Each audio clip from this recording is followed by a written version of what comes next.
नमस्कार दोस्तों, मैं Jayprakash money multi X channel में आपका स्वागत करता हूं। दोस्तों, आज मैं बात करने वाला हूं कि शेयर मार्केट में इन्वेस्टमेंट के लिए हमें पोर्टफोलियो या डाइवर्सिफाइड पोर्टफोलियो की ज़रूरत क्यों पड़ती है। सीधा सीधा हम समझेंगे कि ये ज़रूरत क्यों पड़ती है। जैसे कि आप देख सकते हैं कि हमारे जो किसान हैं, जो हम लोग खेती करते हैं गाँव में, उसमें हम देखते हैं कि खेती भी करते हैं हम लोग, थोड़े से सब्जी भी लगा लेते हैं, गौ पालन भी हम कर लेते हैं, मुर्गी फार्म भी लोग खोल लेते हैं।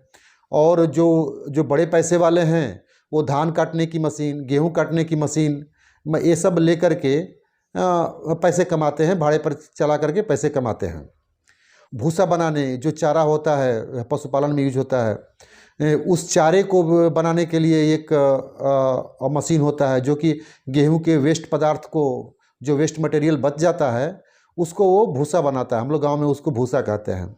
उसका यूज हम गौपालन में करते हैं। वो बनाने की मशीन खरीद लेते हैं।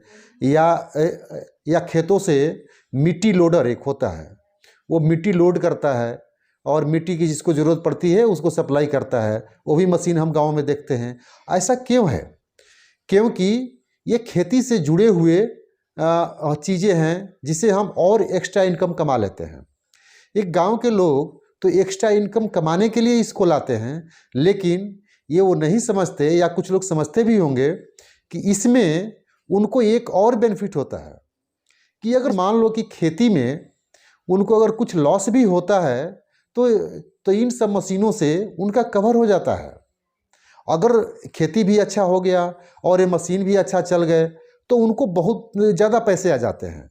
अगर लॉस हुआ खेती में तो मेकअप कर लेते हैं। ये दो काम करते हैं। इसको क्या बोलेंगे? हम डाइवर्सिफाइड पोर्टफोलियो ही बोलेंगे। तो इस तरह एक किसान भी अपने जो भी पोर्टफोलियो है उसका खेती का, उसमें डाइवर्सिफाइड रखता है या डाइवर्सिफाइड रखने की कोशिश करता है। ठीक इसी तरह हमारे शेयर मार्केट में भी पोर्टफोलियो का बड़ा महत्व है। और हमें एक लॉन्ग विजन से यदि हम आए हैं इस बिजनेस में और लॉन्ग टर्म के लिए अगर हम लॉन्ग टर्म में पैसे कमाने चाहते हैं तो ऐसे में ये हमारे लिए ज़रूरी हो जाता है कि हमारा जो पोर्टफोलियो होगा वो डाइवर्सिफाइड होना चाहिए। जैसे कि पहला डाइवर्सिफिकेशन तो ये होता है कि हम उसमें शेयर्स जो है विभिन्न सेक्टर की कंपनियों के लिए, जैसे आईटी सेक्टर का ले लेते हैं, फार्मा सेक्टर का ले लेते हैं, या ऑटो सेक्टर का ले लेते हैं। इस तरह सेक्टर वाइज डाइवर्सिफिकेशन करेंगे। उसके बाद शेयर मार्केट से रिलेटेड ही, जैसे कि आप जानते हैं म्यूचुअल फंड, ETF, माने इसमें भी हम कुछ कुछ पैसे लगाते हैं ताकि अगर शेयर मार्केट से कुछ कम रिटर्न मिल रहा हो तो जो हमारा म्यूचुअल फंड का जो मैनेजर हैंडल कर रहा है पोर्टफोलियो, वो वहाँ से हमें कमा करके दे सकता है। और जो ETF है, जो एक नॉर्मल रिटर्न 12 से 15% मिलते हैं, अगर मान लो कि म्यूचुअल फंड में अगर हमें मैनेजर कमा करके नहीं दिया, अगर हम अपने से शेयर मार्केट से नहीं कमा पाए, तो हो सकता है कि जो एक्सचेंज जो निफ्टी का या माने IT इंडेक्स का जो ETF होता है, या हर सेक्टर का लगभग ETF अब आ चुके हैं, तो हो सकता है कि वो नॉर्मल रिटर्न हमें हेल्प कर दे 12 से 15%। उसमें तो किसी का बस नहीं चलता, उसमें हमारा योगदान भी नहीं है और फंड मैनेजर भी उसमें कुछ नहीं करता। वो तो जैसे जैसा इंडेक्सेज बढ़ते हैं वैसा वैसा ETF बढ़ता है। तो इस तरह से हम अपने पोर्टफोलियो को डाइवर्सिफाइड शेयर मार्केट में भी करते हैं। और अगर और आगे बढ़ते हैं तो बॉन्ड्स में भी, जो कॉर्पोरेट बॉन्ड्स होते हैं उसमें भी हम लोग पैसे लगाते हैं। इस तरह से करके पोर्टफोलियो को डाइवर्सिफाई करने की कोशिश करते हैं।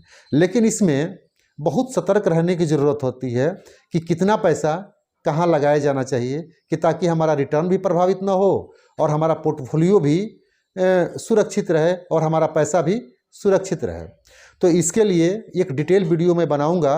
2-3 दिन के अंदर मैं एक डिटेल वीडियो बनाऊंगा कि पोर्टफोलियो कैसा हमारा होना चाहिए। एक अच्छा पोर्टफोलियो शेयर मार्केट से रिलेटेड क्या होना चाहिए, किस सेक्टर का कितना योगदान होना चाहिए, और इसमें म्यूचुअल फंड कितने होने चाहिए, ETF कितने होने चाहिए, इसका मैं एक लॉन्ग वीडियो बना करके 2-3 दिनों के अंदर रिलीज करूँगा।